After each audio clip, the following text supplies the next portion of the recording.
I'd also like to start off with a land acknowledgement. I know that this is unceded territory for many indigenous nations, and I just wanted to acknowledge that.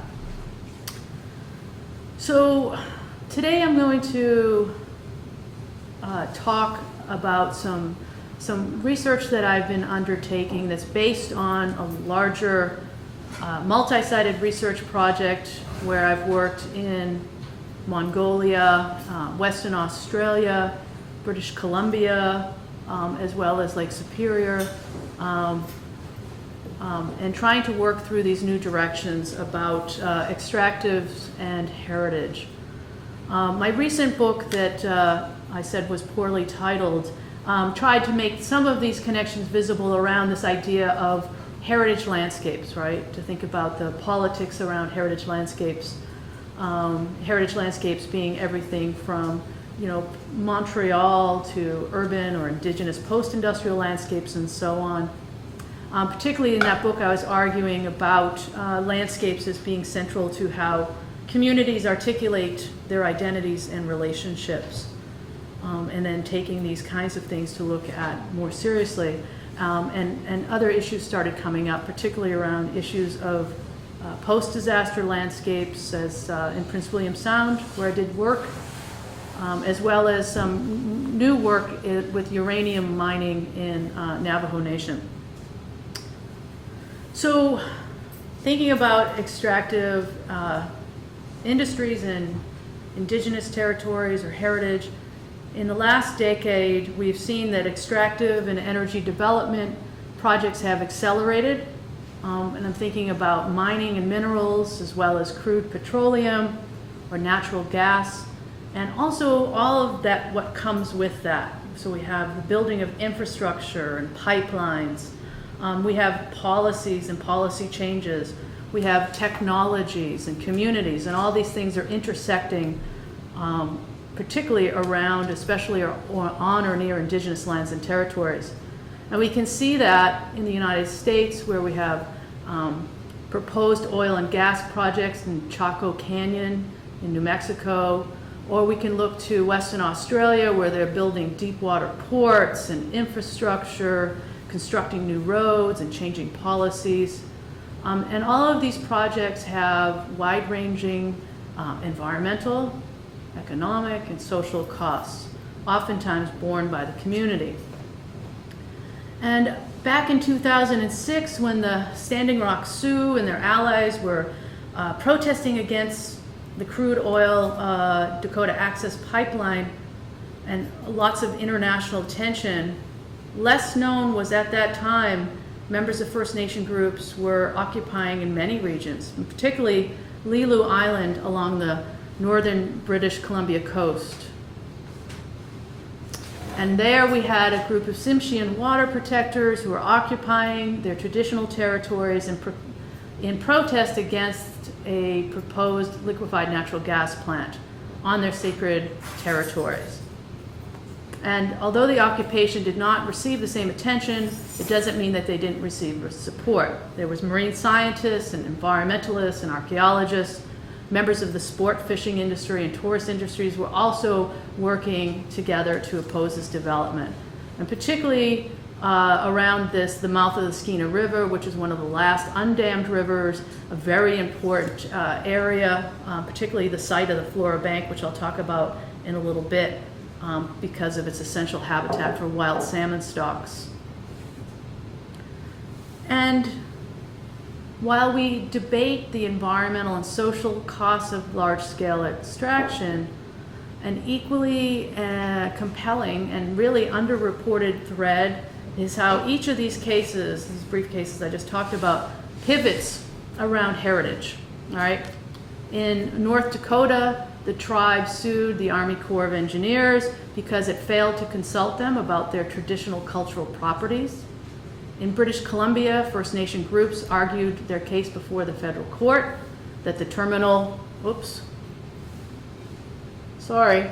I'm like, all right, well, this was, there we go. No, sorry about that. I'm working off two computers. And they argued before the federal court that the terminal would cause irreparable harm to their traditional territories, again, heritage. And in 2014, the government of Western Australia sought to amend the Aboriginal Heritage Act of 1972 as a way to fast-track development and permits, right?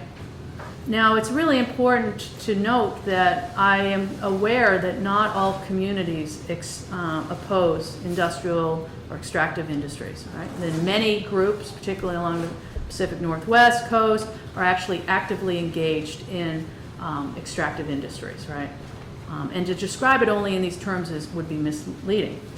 But what these brief examples are meant to show, and this paper aims to do, is show how heritage is increasingly central to resource extraction and development projects and why that matters. So going back a bit, thinking about archaeologists have had a long history working with resource industries, right? They conduct surveys, they do environmental assessments, they ensure cultural compliance, they provide regulatory and technical guidance, they mitigate adverse effects for research projects. And in fact, this picture here, Prince William Sound of the Exxon Valdez, in post-disaster context, archaeologists are often first responders, right? Working to survey and monitor impacts on cultural resources. Interestingly enough, in Prince William Sound, actually it took them some time to get out there. It took the Coast Guard to make this idea that archaeologists needed to go out there and be part of this team, but that's another story. And in fact, archaeologists working with industry, some people have built careers around that. So there are archaeologists that worked in Prince William Sound who actually shaped their careers around this cleanup and recovery efforts. But what makes these engagements different today is the scope, right? While resource industries still rely on archaeologists and cultural resource managers to conduct assessments and survey, they're also hiring them to promote their interests, to influence policy decisions, provide legitimacy, or help develop initiatives. So let's go back just a bit. And I know the audience here, we're all familiar with heritage, correct? Right? This is the center around this, right? And we can all probably, if I gave you a quiz with a piece of paper to write down what heritage is, we'd probably get, how many people are here? That many answers, right? It's a really slippery term. It's often equated with history in the present, the stories we tell, that communicate and connect. And also there's, Lucy, was it Petra, how do you pronounce it? Petramone? Yes, which is, yes, thank you. Also very different, right? But for our discussions, I'm going to locate heritage as a global industry, right? A global industry, a site of negotiations. It's very political, right? And it engages, right, networks of institutions and scholars, policy experts, agencies, the nation state. There's a really interesting book that's come out recently by Lynn Meskel on World Heritage. I absolutely recommend this book. It's what's the title? Something about ruins, and it's about UNESCO. And one of the arguments that she makes about this is that the critiques of UNESCO have been misplaced upon the people that work at UNESCO. In reality, a lot of the big politics are happening around the nation state and signatories and these kinds of things, and how they're working together to do all this blocking and other kinds of strategies and leveraging. But if we go back and we think about heritage as a global industry and as a site of contestation, think about the work that it does and what experts do, right? They provide opinions, either for land rights or native title claims. They might work on bioprospecting contracts, water rights, cultural resource, urban renewal, all these kinds of things. And so that's where I want to position the conversation. Which also brings us to this other idea of critical heritage that many of us are kind of working around and trying to think through. And the way I see critical heritage is a way to expand the conversation, particularly to bring in issues of history and power and how these things are embedded in particular sites and practices, to show how heritage is the site of political struggle. For example, we see how the heritage industry often emerges in sites in the wake of deindustrialization, right? In these post-industrial landscapes, we see heritage comes in, much like ecological restoration, to kind of fill the gap when these industries move away. So it, in a way, serves as this new form of industry, in a way that replaces what was lost through processes of industrial capitalism. And a critical heritage theory or critical heritage studies would question how these things interrelate, right? Not so much about technical or practical aspects of heritage conservation or restoration, but how or why a site is conserved and about whose history. So, for example, critical heritage approach would trace how maybe heritage is taken up to reframe history. And we can look to South Africa and De Beers Company, who refashioned their diamond mining history in a way that remade it for a tourist destination, but one that's devoid of any labor or human rights abuses. Or recently promoting a diamond route to celebrate its environmental commitments, right? Or in Rwanda, where the government is promoting environmental heritage in a way to deflect the national genocide, where it's kind of a new version, just enough to satisfy our voyeuristic tendencies without too much focus on trauma. So this is a really interesting place, this heritage, for anthropologists and social scientists and scholars to look at how these things are intersecting, these histories, power, and meaning. So in the context of extractives, I want to argue or think through ways about, in extractive contexts, heritage is not so much marginal to negotiations as it is central to it. And how that happens is through policies or access to lands and resources. Because if we think about extraction, we know that it's about exclusion, right? Extraction requires access to land and resources. It requires lands primarily without histories or genealogies. And so we're thinking about these things. And I see heritage as central to these kinds of issues that are occurring, right? And I'm seeing heritage as a lever that industry is using to kind of shift the debates from issues of communities, their rights and other kinds of obligations, to ones that are really focused on industry interests.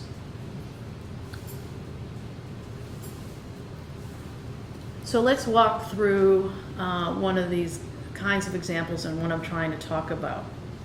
So anybody been to Western Australia? Pretty amazing place. And the place that I'm interested in talking about is the Pilbara region. Here in Western Australia, we could call the Pilbara a resource frontier, right? Not in the classic Turner sense of a frontier, but more as anthropologist Anna Singh talked about, where it becomes an analytic or a conceptual category to reference the activities such as investment or extraction or development or building of infrastructure with the peoples and places and lands in its reach. So for more than 50 or 60 years, this area has been a major site of industry and mining, but in the last recent years, major research projects, either from iron ore to uranium to particularly liquefied natural gas, have accelerated in this region. And the unprecedented scale of this, coupled with escalating losses to environmental and cultural heritage, kind of brings into sharp relief these phenomena that has these consequences and costs. And so it's important to emphasize that frontiers are more than a metaphor. They provide this framing to explore transformations of country. I'll talk about that in just a minute, by industry. Okay, so country is a term that Aboriginal people use that is really hard to actually encapsulate, but it's a term that Aboriginal people use to talk about their ancestral places, their inherited places, their genealogies. It also encompasses practices that guide behavior, how this knowledge is passed down through law, how it should be used, and it guides all relationships to land and to others, to all other forms of life. And Aboriginal groups have an obligation to care for country, including visiting sites, conducting awara and other kinds of things, and maintaining knowledge of land. So the Baird Peninsula, right? And so thinking about this area, this rush, this development rush and the impacts of industry on country, right? So the Baird Peninsula is one of the most important petroglyph sites in the world. And it's sacred country to the traditional owners. It's also a biological hotspot. It has some of the oldest geology in the world. And as described, it's also country, this living philosophy that defines and governs all people's obligations and law. But today, this region, after a long protracted debate, is now the site of Woodside's Northwest Shelf onshore and offshore sites for LNG. And I started following this a while back because back in 2011 I was doing a postdoc at Stanford, and we get a lot of people coming through giving talks, and people were talking about how one was a site in Mongolia for mining, and the other was in Australia and a couple different sites, about how we needed to work with these these extractive industries, because they were funding this research. And I started looking into it a little bit, and at that time Rio Tinto came up with this book. It's a 126-page glossy book on why cultural heritage matters. It's this resource guide for integrating cultural heritage. And I started to think through, what's going on with this. So I set off to look at what Rio Tinto's ideas of what cultural heritage was, and to go to a couple of different communities that they were talking about. So I went up to the Northern Territories and also Western Australia, and kind of came across this. And before this, I'd actually worked in this part of the world when it was the Baird Peninsula, when it hadn't been having this big boom. And when I went out to Western Australia, they were just building all the infrastructure for these big LNG plants. And it was incredible to drive mistakenly from Darwin. It's a much longer if you look at a map, it doesn't seem so far, but it took, a long time. As we start getting closer and closer to this part of the world, you start seeing all these new roads and the deep water ports and other kinds of things being built. And I was really curious about this project, particularly around heritage, how they got around native title, right? Because these agreements and what was going on behind it. So I did a ethnography of this boom and bust, which would ultimately become a bust, around heritage. If we look at this particular issue too, the agreement itself was rushed. It was fast-tracked. There wasn't really any independent review. There wasn't really enough protection of the culture and biodiversity.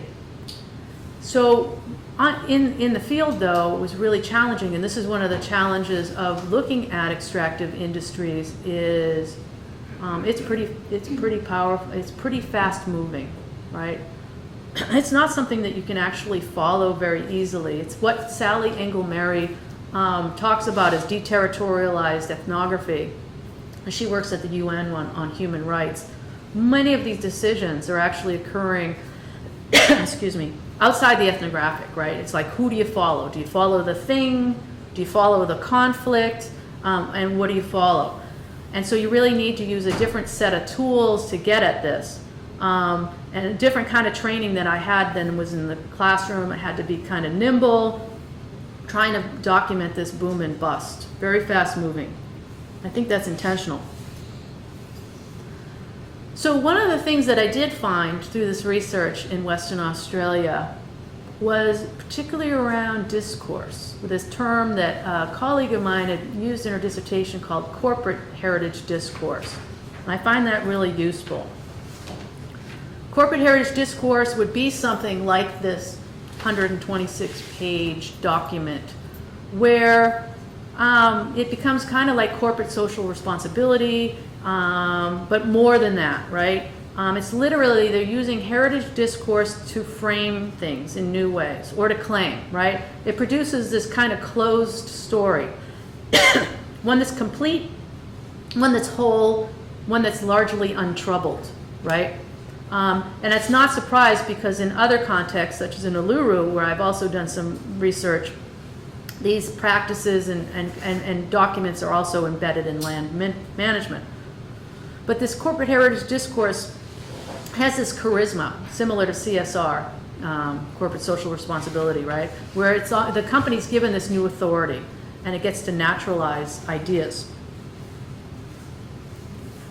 And the reason I think about it in these terms, and also in other kinds of policy landscapes and discourse and transformations of landscape, is how industries literally transformed country, right? And this is a picture here of the visitor center, right? Where you're literally looking out of windows etched with petroglyphs, right? But now looking out on this industrial estate, right? And heritage in their discourse, in their visitor center, and how they're talking to other companies is used in many ways to promote company values, right? But these discourses are without any history, right? It's almost like they're allowed to reframe the stories in ways that it no longer has to bring in the histories, and I'll talk about that in a minute. And so today, if we think about all of these projects coming online, we need to be thinking about some of these shifts. And one of the shifts that happened in this part of the world was heritage legislation, right? So they're working, industries actually lobbying, the Western Australian government, other kinds of interests are all lobbying to change the Aboriginal Heritage Act so that they can fast track some of this work, right? And in this process, right, in these changes of lands and policies and discourse, they're creating this new values, they're creating meaning, right? Country is now taken on less of an idea of Aboriginal territory and law, and now becomes natural and material heritage, right? And they're misinterpreting many times this Aboriginal law in ways. And I've talked to some of the Aboriginal traditional owners about this. I've taken actually these policies to them and as a form of ethnography to kind of talk to them about that. And they're inventing new traditions, right? The histories of dispossession, they're occluded. There's no trace of these complicated, violent histories or struggles, right? So for example, the site is right next to the Foam Creek Massacre, right? Where people still go today to minister to these issues, but that's been erased from the larger story. But it's also elsewhere. So Karajini National Park, really no way to adequately describe or capture this place. It's got deep gorges and pools and red kangaroos and dingoes, termite mounds, and etc. And I went out on country with the traditional owners there, spent time out there. And what's going on in this particular case is there's an active mine adjacent to the park, and there's a long history of negotiations and debate about that, but they want more land. They want to mine, and they want to get at that. And so there's lots of different kinds of protracted negotiations going on around that right now. And one of the rangers that I was working with really kind of struck me because I was asking him about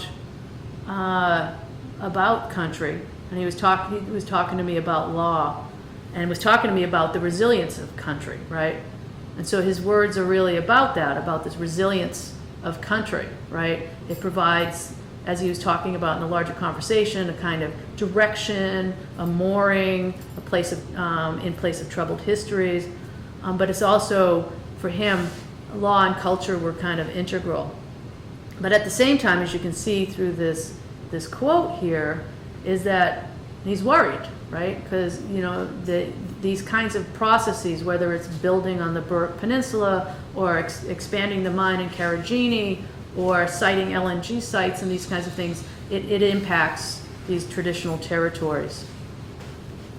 So let's go back to, oh, that came out good, back to BC, right? And that is the opposition to the LNG plant. And in that, we had Petronas, Malaysian company, bringing in a lot of money, right? $11 billion. And it's all connected, too. So we think about heritage and extractives, it's all connected, right? Because it's fracked gas coming from Treaty 8 territory, right? So all these things all connect to each other. But if we think about the heritage, in this particular case, there's lots of different ways we can think about that. One of them could be salmon. Salmon is heritage, right? The salmon, and this is a case where some of the traditional owners were coming together with biologists and fishery biologists and stuff, talking about the Skeena particularly. It's this long-term refuge. It's intact, healthy river fed by really cold water. It has strong runs of adaptable fish. And if we think about, this is really important because if we look at the Sacramento rivers or Columbia rivers, they're really shadows of their former selves, right? But they're worried because of summer fish die-offs and these kinds of things, and particularly the unique diversity of this particular salmon runs, right? The salmon runs, if we think about these communities, go back thousands of years, right? They have a long, complicated context. These are salmon cultures, right? These are salmon economies. But it's also salmon cultures and salmon economies for commercial fishermen as well, and other anglers and seiners and trap fishermen. And it's a really integrated place, Prince Rupert, actually. There you see a lot of connections between First Nations groups as well as professional fishermen and other kinds of things. And the salmon economy itself brings in lots of money, right? $110 million regionally to the area. And what was at stake? Again, thinking about heritage, right? We have the environmental heritage of Flora Bank, right? What it means to the ecosystems of this area, but it's also the cultural heritage of the traditional territories, right? The Flora Bank is this biological, this is where they wanted to site it, bottleneck. The salmon enter each spring. It's the quote-unquote Grand Central Station for the watershed. All the streams in this watershed system lead there. And it's also feeds Indigenous First Nations not just food, but culturally as well, right? As well as the sport and commercial fishermen, right?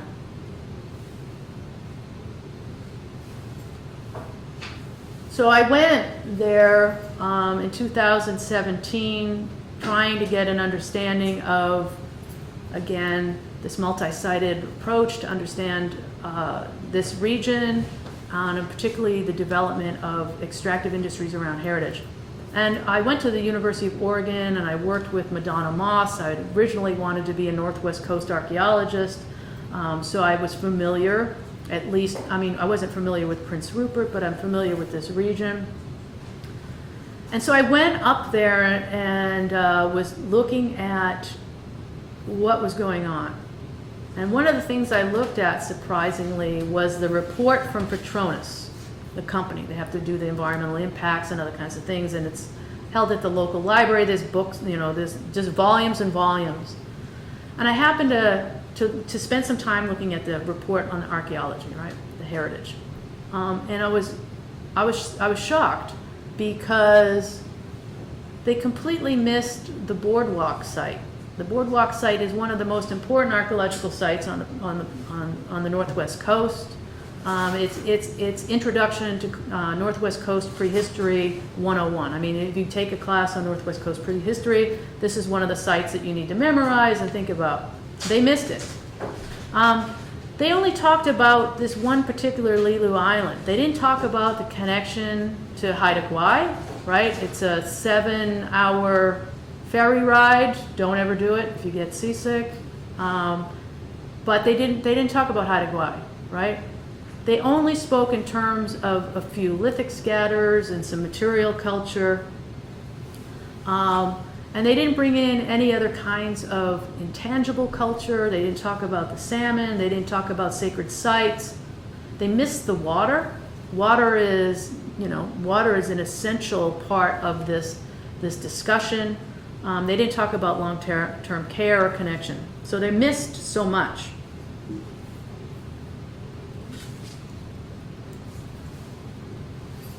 And it connects out, right? There's a lot more going on than what was being described in these negotiations, right? And if we think about how this all connects, this place connects out to Alberta, right?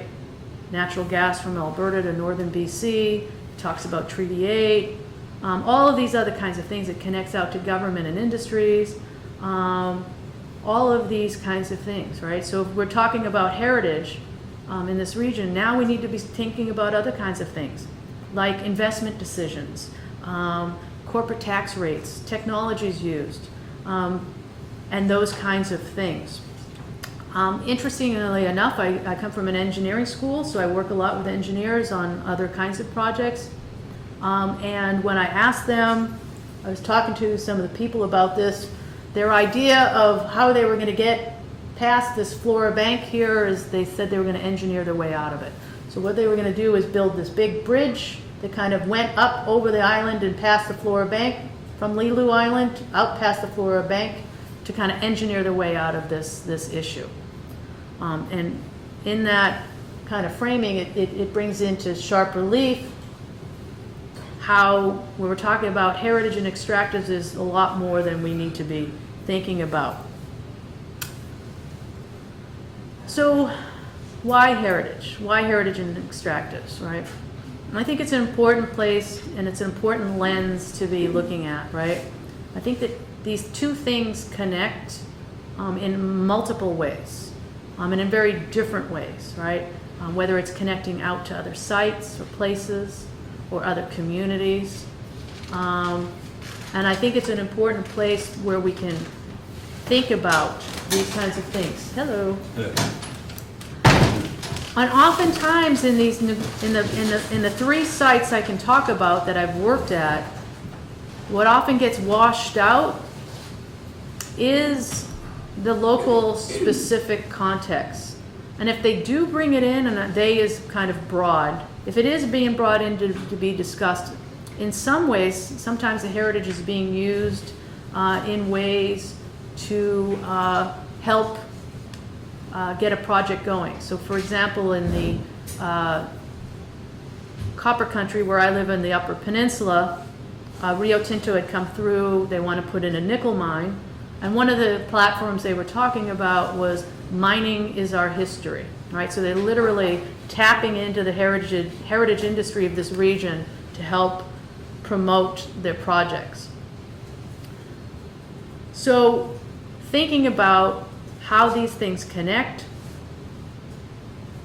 is going to take kind of a multi-sided, different kinds of approaches to get at what happens in one area is not going to be the same. Rio Tinto's approach in Western Australia, very different than what was happening in the Upper Peninsula in Michigan. There's all kinds of different issues that are going on. There's all different kinds of technology matters, what kinds of mining, the policy landscape matters. All of these things are very complicated. and it's also challenging if somebody kind of just helicopters in and maybe doesn't understand the larger histories or the communities. It's not something where you just go in and just pop in for a little while. But there's also issues as well as how do you follow the companies themselves, right? They're quite slippery.